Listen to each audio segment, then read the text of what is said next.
నా గదిలోకి వచ్చి అసలు నీ డిబేట్లేంటి? వెళ్ళు. వీఆర్ ఫ్యామిలీ వీణా. నా గదేంటి నీ గదేంటి చెప్పు? ఇది మనిల్లు. ఇప్పుడు నువ్వేమీ రిషితో ప్రైవసీగా లేవు కదా నేనొచ్చి డిస్టర్బ్ చేస్తానడానికి. ఒకే ఇంట్లో ఉన్నప్పుడు మంచి చెడ్డ గురించి మాట్లాడకపోతే ఎలా చెప్పు? ఇంతకీ నల్లపూసలు ఎలా గుచ్చుతారో తెలుసా? ఎలాగైనా గుచ్చని, నాకు తెలుసుకోవాలని ఇంట్రెస్ట్ ఏం లేదు. పోనీ మెట్టెల్ని ఎవరు తొడుగుతారో తెలుసా? నల్లపూసల్ని దండగా చేర్చాక భార్యని హార్ట్ఫుల్గా లవ్ చేసే భర్త భార్య మెళ్ళలో వేస్తారు. వీణా, మెట్టెల విషయంలో వైఫ్ ఈగో సాటిస్ఫై అయ్యే ఒక విషయం ఉంది తెలుసా? అదే భర్త భార్య కాలివేలికి మెట్టెలు పెట్టడానికి బెండై మరీ భార్య పాదాల్ని టచ్ చేస్తాడు చూడు. అప్పుడు వైఫ్ ఎంత ప్రౌడ్గా ఫీల్ అవుతుందో, ఎంతలా మురిసిపోతుందో కదా.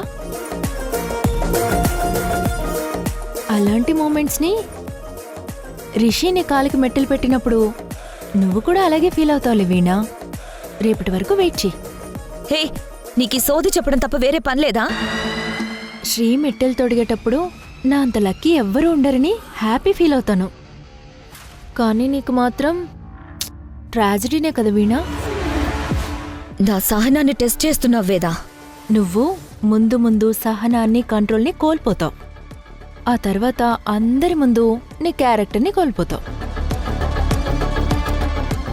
అలా ఒక్కొక్క స్టెప్ నా ముందు దిగజారిపోతుంటావు. నేను ఛాలెంజ్లో గెలుస్తుంటాను.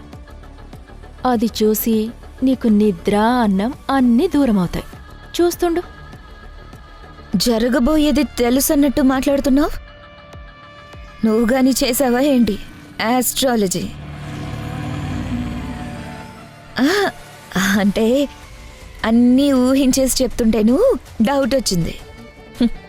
కాదు కదా?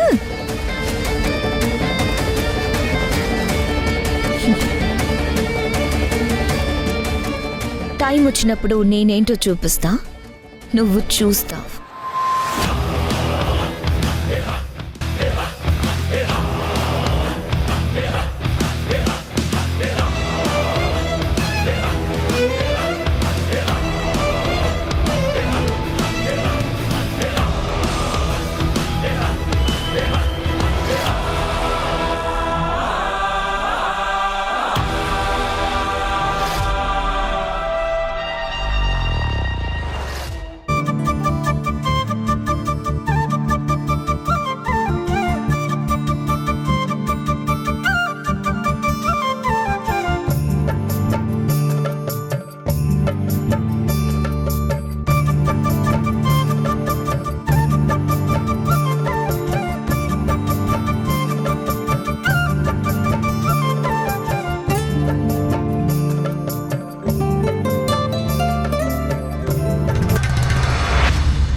Very nice.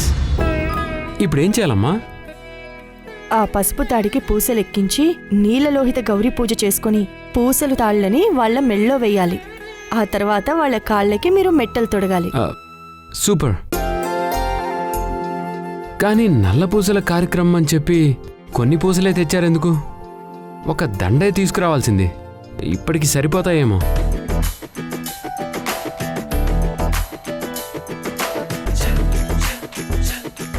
అన్నేసి అవసరం లేదు రిషి. 3 లేదా 9 పూసలు సరిపోతాయి. ఓ అవునా?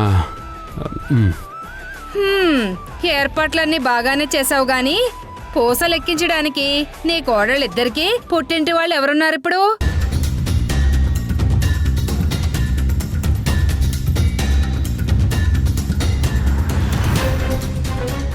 అటు వేద వాళ్ళ అమ్మ అమెరికాలో ఉంది, ఇటు వీణా సంగతి సరే సరి ఎవరూ లేని అనాథ.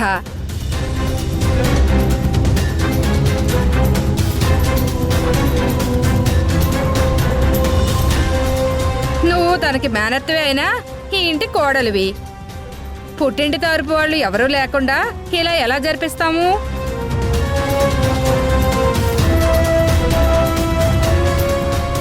అసలు ఈ కార్యక్రమం పెట్టుకోకుండా ఉండాల్సింది. అత్తయ్య, ఇప్పుడు వాళ్ళకెవరూ లేరని గుర్తు చేసి వాళ్ళని బాధ పెట్టడం ఎందుకు? ఇది జరిపించడానికి ఇంకో వే ఏదైనా ఉందేమో చూడండి. కరెక్ట్గా చెప్పావు అన్నయ్య.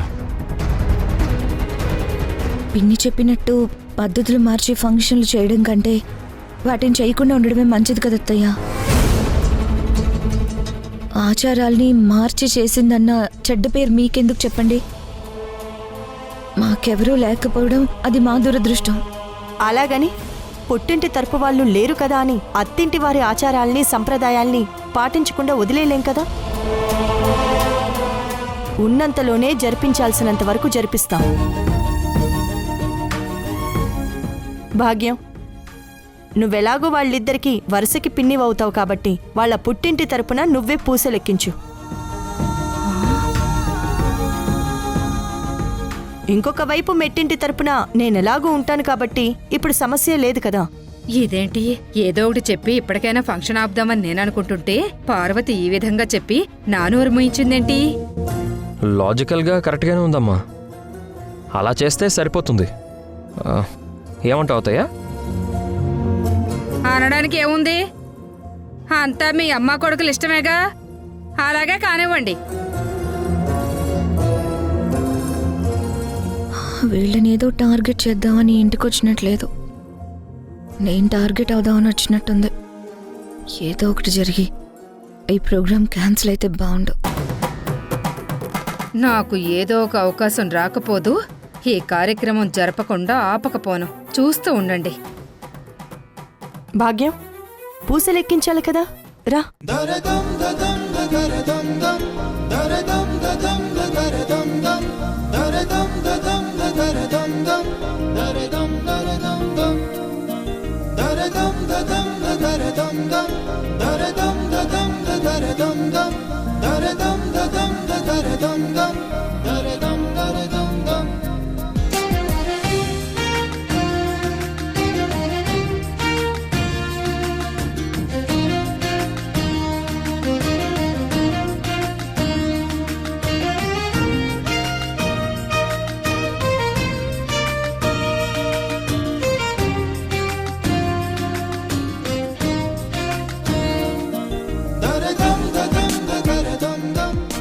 ఇది నా పెద్ద కోడలు వేద కోసం.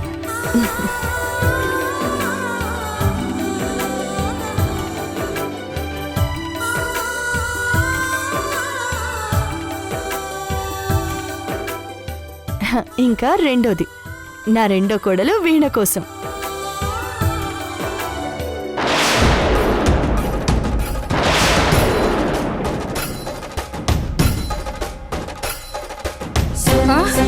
అయ్యో,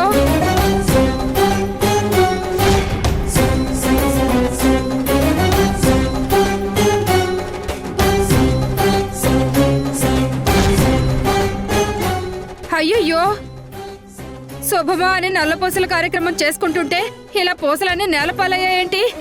ఇంకేముంది, అరిష్టం అరిష్టం.